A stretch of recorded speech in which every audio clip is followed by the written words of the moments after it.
ब्राह्मण यूरेशियन है, ब्राह्मण विदेशी है, ये कहने की साहस कैसे करते हो तुम? अनपढ़ और मूढ़ों की तरफ बात मत करो।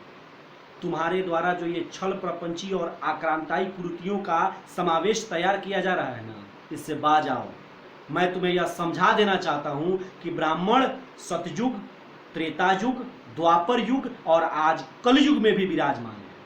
प्रत्येक युग की 4,32,000 वर्षों की अवधि अगर आज 4 युगों को मल्टीप्लाई किया जाए तो जितना वर्ष होता है उतने वर्षों से इस पृथ्वी पर ब्राह्मणों की उपस्थिति पाई जाती है।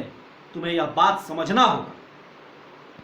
सतयुग में महर्षि विश्वामित्र, त्रेता युग में महर्षि वशिष्ठ, द्वापर युग में स्वयं भगवान कृष्ण के परम सखा ब्राह्मण सुदामा एवं कलयुग में आज मैं और असंख्य ब्राह्मणों की संख्या तुम्हें दिख रही है और तुम कहते हो ब्राह्मण विदेशी है।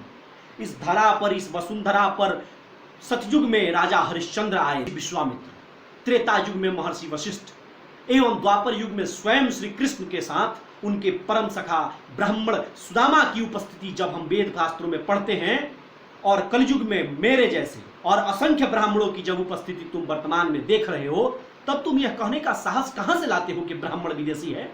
यह साहस तुम्हें मिलता कहां से है?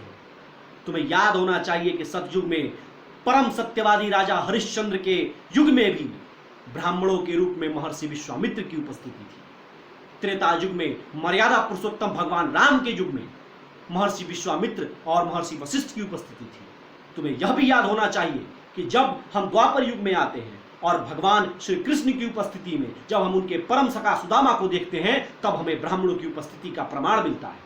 4,32,000 वर्षों के अनुसार यदि हम देखें कि पिछले 3 युग जो बीत चुके हैं, सतयुग, त्रेता युग और द्वापर युग में करीब करीब 12,93,000 वर्षों का जो यह समय बीता है, इसमें ब्राह्मणों की उपस्थिति रही है। राम का जन्म भारत के जमीन पर नहीं हुआ था क्या? कृष्ण का जन्म भारत के जमीन पर नहीं हुआ था क्या? सत्यवादी हरिश्चंद्र इस धरती पर नहीं रहे हैं क्या?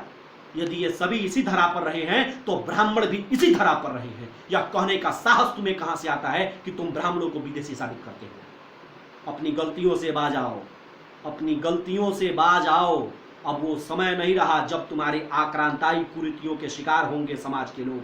अब यह समाज जग चुका है और आज ब्राह्मणों के द्वारा यदि तुम्हारे शब्दों को काटा नहीं जा रहा है तो यह मानकर चलना कि वे समाज को तोड़ना नहीं चाहते। जिस दिन हमारे अंदर परशुराम जग गए ना, फिर समझ लेना कहीं के नहीं रहोगे।